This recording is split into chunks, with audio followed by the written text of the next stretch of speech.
Hello and good to have you once again. You're still watching Smart 24 television, and this is the Policon, where we discuss politics and economics. Trust me, today's kind of topic, it's quite different and quite educative as well. It's a new experience for me, and it might definitely be a new experience for you as a viewer. But of course, regarding the fact that we have a conversation that we're going to be having, and the discussions in today's show are definitely going to be one that are inclusive of you, the viewer, and us who are here on the panel to discuss quite a number of details. Now, for all of you who definitely keep it here on Smart 24 television, this is yet another episode of the Policon. For those who want to get us via mainstream, GOTV is channel 320, DSTV is channel 372. And then also be reminded that if at all you want to get us via, that is online, via the online platforms, we do have our website running, www.smart24.tv/news for both local and international news stories. But also, besides that, we now have a new app, the Smart Digital app, where you can definitely download it from your Google Play Store and definitely get more of the other sister stations that we have, Smart FM and NBS Cordell. Now for the introduction. Now today we are definitely going to have a discussion regarding the inclusion of persons with disabilities into Uganda's elections. But not only that, we want to as well understand how have they been included in conversations that drive and obviously transform the social and economic development of the country. And of course, with me here on set, I'm joined by three gentlemen. One who is a ghost, in regards to the fact that he is not on screen, but is going to be helping me out in putting out all these various information as we continue to give it to you in regards to what you need to know about the few things in that particular space. But also, besides that, as we continue to give you the discussions, allow me introduce to you the people on the panel. First, I do have a gentleman who is close to me. That is Mr. Otim Ivan, African Youth Development Link. Many thanks for joining us, sir. Thank you so much for the opportunity, and thanks for the inclusion. All right. Indeed, it's definitely going to be something to learn and something that is quite important for the viewers. Then also on the other side, I do have Imlangat Deo, who is a program assistant, Show Uganda. Many thanks for joining us. Similarly, thank you very much for inviting me for this panel discussion. I expect a good drive in this discussion. And well, amongst the key panelists I did mention that I have a ghost panelist who you may not see on your screen, but definitely will be giving you a view from Imlangat Deo, who is the program assistant, Show Uganda. And so it's clearly inclusion. We are including the persons with disability in this kind of conversations here on today's episode. And the person who is interpreting for us on behalf of Imlangat Deo is Eric Ronald Amongin, who is a sign language interpreter, who is here as well to take us through the kind of discussions that we are definitely going to be having. Now, in regards to persons with disabilities and inclusion, I'll start with Mr. Otim Ivan. Once again, many thanks for joining us as we talk about inclusion of persons with disabilities in the country. By the look of things, statistically, how many persons with disabilities do we have in the country? So first of all, let me just do a little bit of a context between the politics and economics, and then I'll come to the statistics. We're talking about elections, but elections are so much important because then they give people power with whom they choose leaders, with whom they express that they will do everything within their mantle to basically address the issues that affect them. And the issues that affect them align within the economics, the health, the employment, the jobs. So there's a linkage between elections and economics. It's a very deliberate linkage. And the statistics that we have right now from the Uganda Demographic Survey we have about between 7 to 8 million people with disabilities. And more so, when you look at the 2014 census, maybe we will get very nice data in this coming census. We have about 2 million visually impaired people. So the statistics are a bit sketchy, because then the problem that we are trying to advocate for is how government can improve on data segregation for people with disabilities. Yeah. Oh, okay. Yeah. And now in there, let me bring in Imilangat Deo. Imilangat, once again, many thanks for joining us. This is a very huge kind of experience for me as a host. But first of all, how have you found life as a person with disability, and how do you normally relate with individuals like you?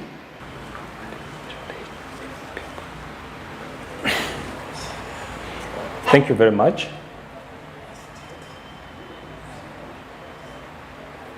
Experience with the people in the community is not easy. It's not simple. There are so many challenges, and most of the time they don't understand me. Sometimes. Number two,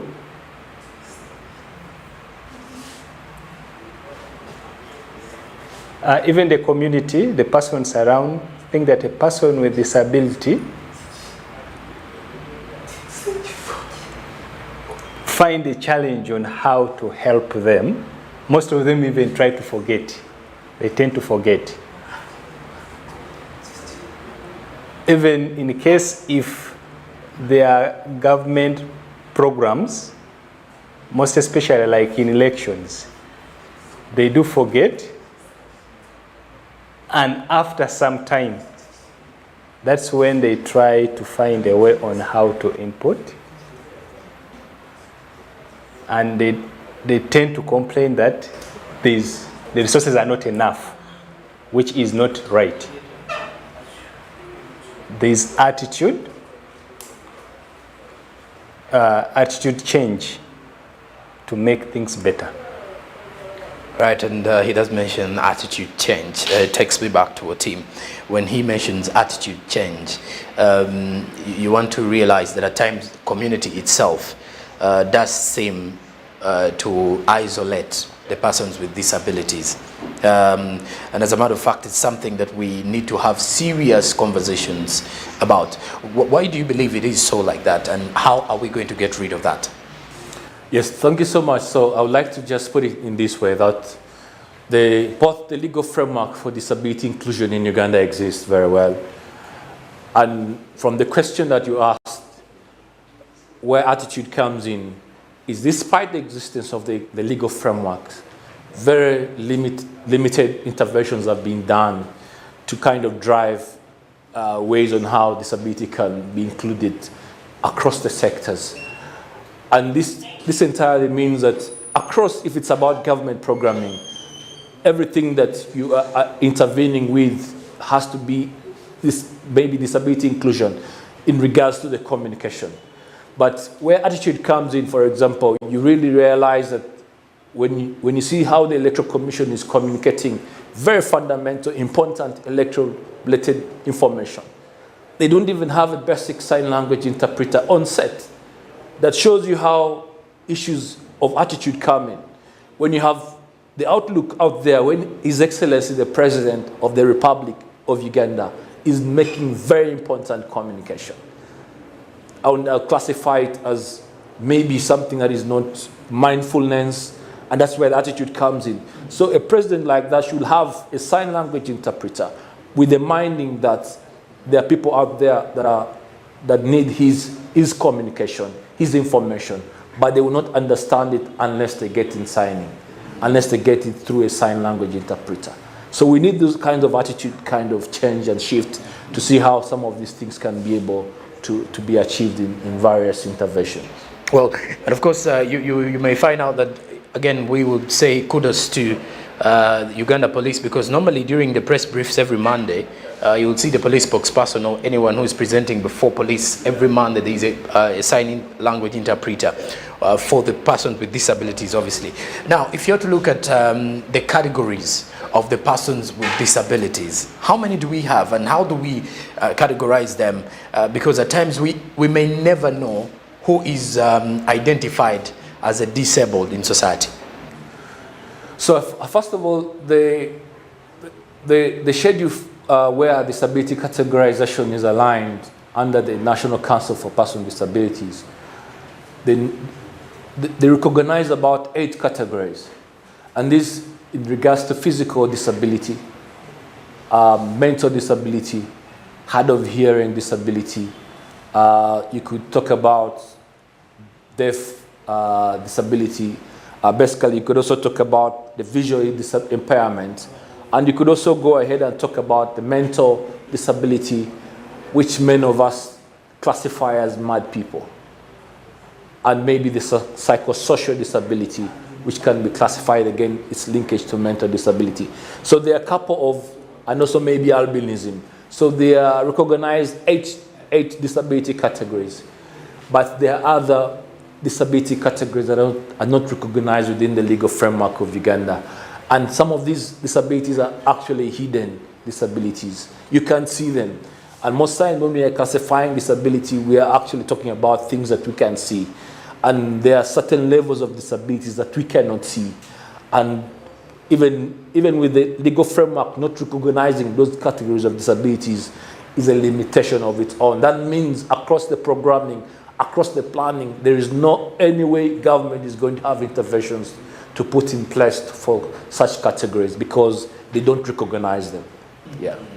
All right, now let me go back to Deo here. Now, Deo, if you're to look at persons with disabilities, persons like you, most of them, do you at the time, for example, on the council level, have meetings, let's say, where you sit down and discuss, one or two things in regards to one, let's say the political sphere of how you're being represented, one in parliament, then how government needs to work on some of those things? Have there been any kind of meetings that you persons with disabilities do, and how have they ripped off? Thank you. Because we have different categories of disabilities. For deaf people, the big challenge is accessibility, where there is no interpreter. If there is an interpreter there, then we can access information. There are those who have lost partial hearing.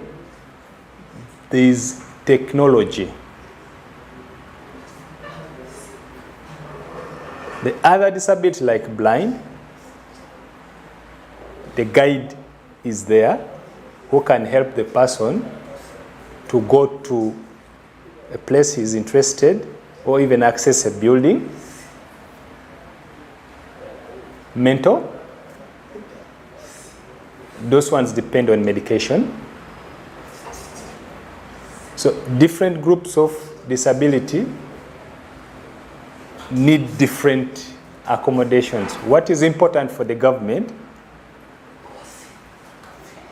It is important to work with different organizations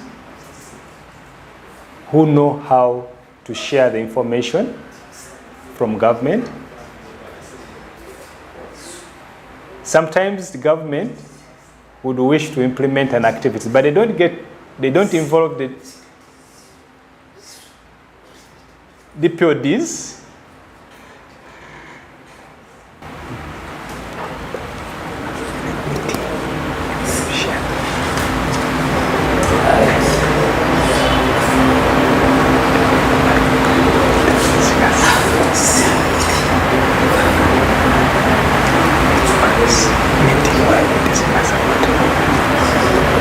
On the issue, there is still a challenge of meeting. I think we don't have. Okay. And this takes me back to another question, Mr. Otim. When you look at the fact that, first of all, it does seem like we are trying to address a challenge of not only government including the persons with disabilities, but then also the mere fact that do they have they rarely meet, or they don't have meetings whereby you can easily see, for example, village kind of meetings that we normally have in every sub-county local council, all those meetings of discussions. But by the look of things, I also wanted to I wanted to understand what opportunities do you believe are attached, to the electoral system that the persons with disabilities, once they engage in, can easily benefit?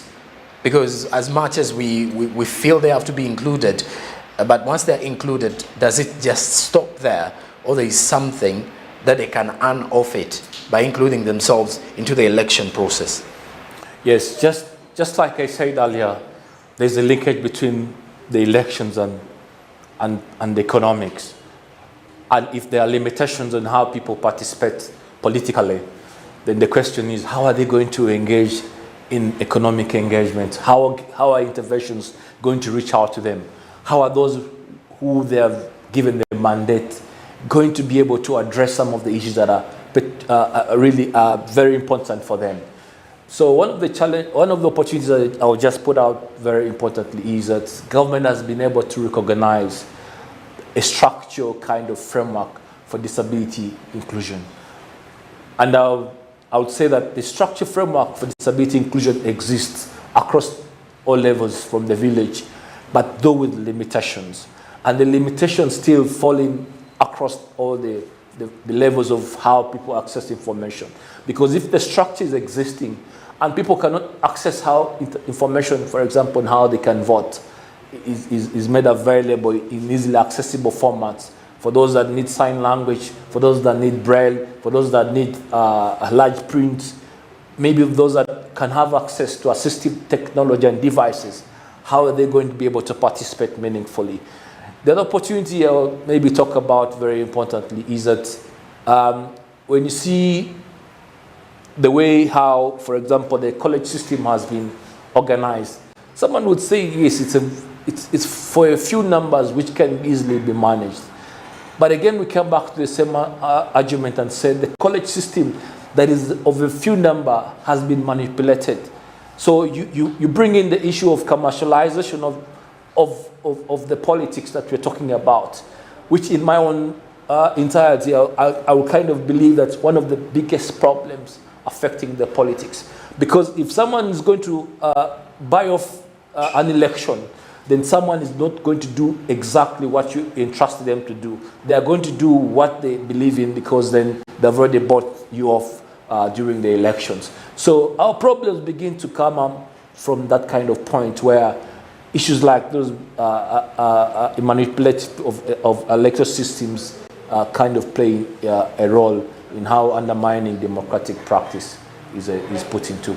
Okay, and now let's get back to Dale to understand from the person with disabilities, because he's our representative for the PWDs on the show today. And Dale, we wish to understand first is, do you believe there have been opportunities that have been availed since the persons with disabilities are included in the election process of the country? And also, do you think your queries or your grievances have been addressed heavily by the representatives you set out there? One from the council level, then two from the district level, let's say the members of parliament, and as well as the persons with disabilities MPs who are representing your side of the people.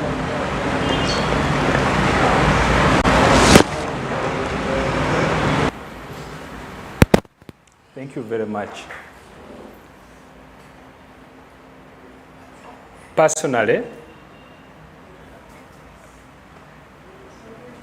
I have never, through my experience, I have never voted my member of parliament.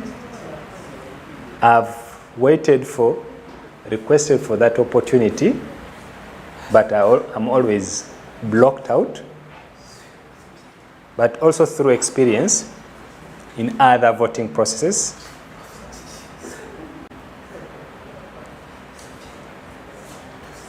I have a voting experience of 2 times, 2021 and 2016 and 2021, I did vote. But I don't vote for my MP, for person with disability. I do vote for other people, but there's a challenge. Because they meet me, they realize that I'm a deaf. There's a challenge of communication, how to pass you through. It's a challenge. So now what they think is to get a person to vote for him, which is wrong. My challenge is the voting area.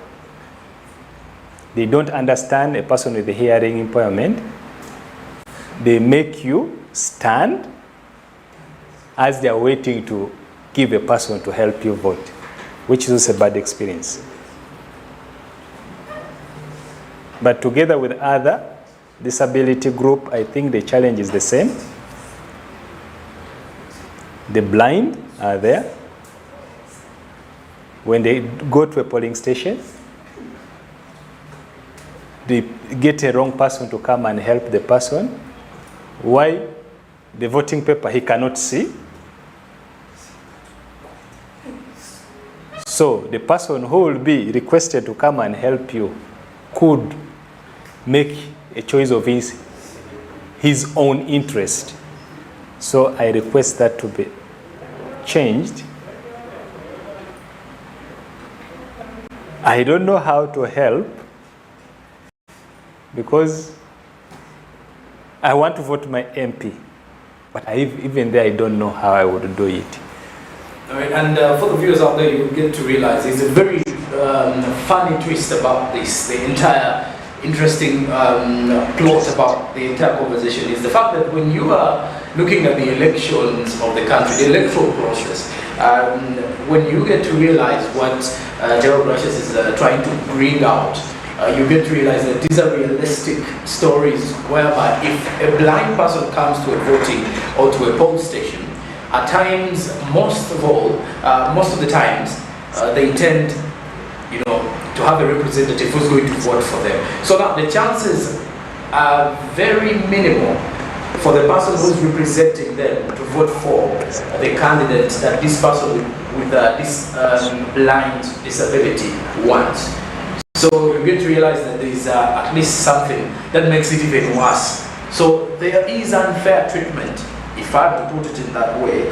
And well, I really hope this is something that we can work on. But before we go into a commercial break, let me first get back to Mr. Otim here. When you look at what the organization has been putting out there, I want to believe that these are serious concerns. Yeah. And how are we going to deal with such, this kind of unfair treatment for persons with disabilities, especially for people who use it as an advantage?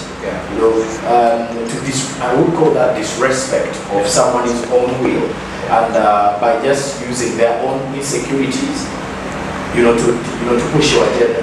Yeah. So first of all, our lecture defines how people with disabilities, especially those with seeing disabilities, can be supported.